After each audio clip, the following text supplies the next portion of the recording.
Hi friends, welcome to Chennai food. வீட்டில் இருக்கக்கூடிய bread, முட்டை, வாழைப்பழத்தை வச்சு ரொம்பவே டேஸ்டியான, ரொம்பவே சிம்பிளான ஒரு ஈவினிங் ஸ்நாக்ஸ் எப்படி செய்கிறதுன்னு பார்க்க போகிறோம். வாங்க பார்க்கலாம்.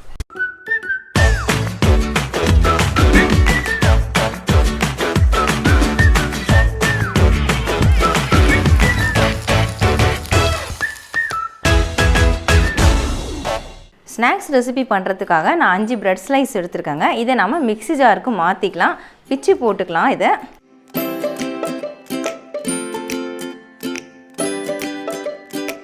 பிச்சு போட்ட இந்த பிரெட் ஸ்லைஸை நம்ம ஒரு ஓட்டி எடுத்துக்கலாங்க. ரொம்ப நைஸாக அரைக்கக்கூடாது. 1-2 கொஞ்சம் நல்லா திரியாக இருக்கிற மாதிரி தான் அரைச்சி எடுக்கணும். நான் அரைச்சிட்டு காட்டுறேன்.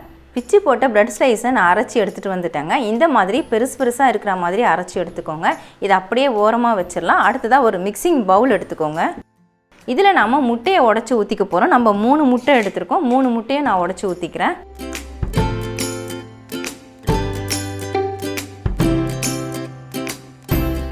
நான் எடுத்த 3 முட்டையுமே நான் அதில் உடச்சி ஊற்றிட்டேங்க. இது கூட 3 டேபிள் ஸ்பூன் அளவுக்கு நாட்டு சர்க்கரை அதை சேர்த்துக்கலாம்.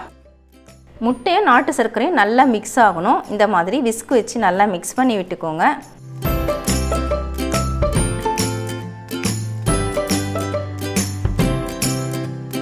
பாருங்கள், முட்டையும் நாட்டு சர்க்கரையும் நல்லா மிக்ஸ் ஆகிடுச்சு.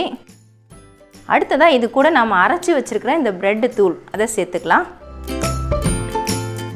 கூடவே ஒரு பிஞ்ச் அளவுக்கு சால்ட் சேர்த்துக்கிறேன். டேஸ்ட்டுக்காக 1/4 ஸ்பூன் ஏலக்காய் பொடி. இது எல்லாத்தையும் சேர்த்துட்டு நல்லா மறுபடியும் மிக்ஸ் பண்ணிக்கலாம். ப்ரெட்டு சேர்த்துட்டு நல்லா மிக்ஸ் பண்ணிட்டேங்க. இப்போ கொஞ்சமாக நம்ம பால் சேர்த்து விட்டுக்கலாம். 1 டேபிள் ஸ்பூன் அளவுக்கு நான் பால் எடுத்துருக்கேன், அதை சேர்த்துக்கிறேன். சேர்த்துட்டு மறுபடியும் நல்லா கலந்து விட்டுக்கோங்க. உங்களுக்கு முட்டை சேர்க்கறது பிடிக்கலன்னா நீங்கள் அதுக்கு பதிலாக கடலை மாவு கூட சேர்த்துக்கலாம். பால் சேர்த்துட்டு நான் நல்லா மிக்ஸ் பண்ணிட்டேங்க. இந்த திக்னஸ் இருக்க மாதிரி பார்த்துக்கோங்க. ரொம்ப தண்ணியாகவும் இருக்கக்கூடாது, ரொம்ப திக்காகவும் இருக்கக்கூடாது. இப்போ இதை அப்படியே ஓரமாக வச்சிடலாம். அடுத்ததாக நம்ம எடுத்த வாழைப்பழத்தை கட் பண்ணிக்கலாம். வாழைப்பழத்தை தோலை உரிச்சிட்டு நம்ம ஸ்லைஸாக தான் கட் பண்ண போகிறோம்.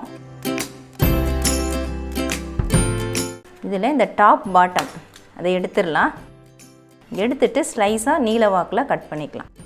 2 துண்டு இல்லைன்னா 3 துண்டு போட்டுக்கோங்க, கரெக்டாக இருக்கும். நான் ஒரு வாழைப்பழத்தை இந்த மாதிரி 3 ஸ்லைஸ் போட்டிருக்கேங்க. இதே மாதிரி மீதம் இருக்கக்கூடிய 2 வாழைப்பழத்தையும் நான் கட் பண்ணிக்கிறேன். நான் எடுத்த 3 வாழைப்பழத்தையும் நான் கட் பண்ணி எடுத்துட்டேங்க. நமக்கு பேட்டரும் ரெடி ஆகிடுச்சு, வாழைப்பழமும் ரெடி ஆகிடுச்சு. இப்போ நம்ம ரெசிபி செய்கிறதுக்கு ஸ்டார்ட் பண்ணிடலாம். பேனை சூடுபடுத்திக்கோங்க. பேன் சூடான உடனே 1 ஸ்பூன் அளவுக்கு நெய் சேர்த்துக்கோங்க. நெய் நல்லா உருகணும். இந்த பேன் ஃபுல்லாக நல்லா ஸ்ப்ரெட் ஆகிற மாதிரி பரப்பி விட்டுக்கோங்க.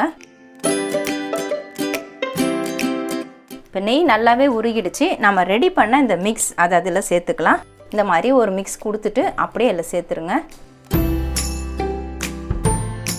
சேர்த்துட்டு இதை அப்படியே ஃபுல்லாக இந்த மாதிரி பரப்பி விட்டுக்கோங்க பேனில். இந்த மிக்ஸை சேர்த்த உடனே நீங்கள் அடுப்பு லோ ஃப்ளேமில் வச்சுக்கோங்க. இந்த மாதிரி பரப்பி விட்டுட்டு அடுத்ததாக இது கூட நம்ம கட் பண்ண வாழைப்பழம் அதை நம்ம மேலே அடுக்கி விட போகிறோம். எத்தனை பீஸ் இதில் அடுக்க முடியுமோ அத்தனை பீஸ் நீங்கள் அடுக்கிக்கோங்க. அவ்வளவுதாங்க, நான் வாழைப்பழத்தையும் அடுக்கி விட்டுட்டேன். இப்போ நம்ம லிட்டு போட்டு மூடி விட்டுடலாம்.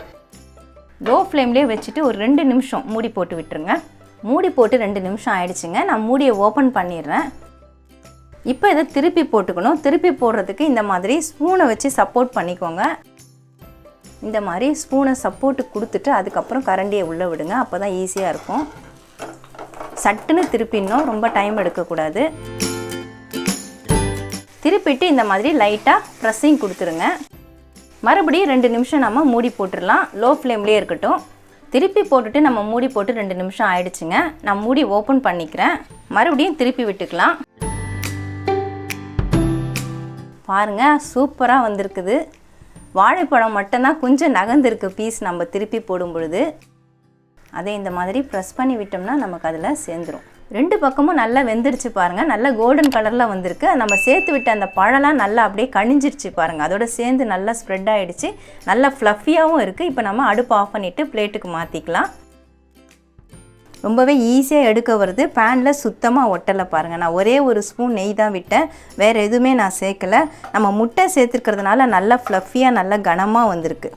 ரொம்பவே சாஃப்டாகவும் இருக்கும், நல்லா டேஸ்ட்டாகவும் இருக்கும். அவ்வளவுதாங்க, வீட்டில் இருக்கக்கூடிய முட்டை, பிரெட்டு, வாழைப்பழத்தை வச்சு ரொம்பவே சூப்பராக வித்தியாசமான ரெசிபி நம்ம ரெடி பண்ணியிருக்கோம். இது டேஸ்ட்டு பார்த்தீங்கன்னா கேக் டேஸ்ட்லேயும் இருக்கும். இது ஒரு ஸ்வீட் ரெசிபின்னு சொல்லலாம், ஏன்னா ஸ்வீட்டாக தான் இருக்கும். நம்ம நாட்டு சர்க்கரையை சேர்த்துருக்கோம்.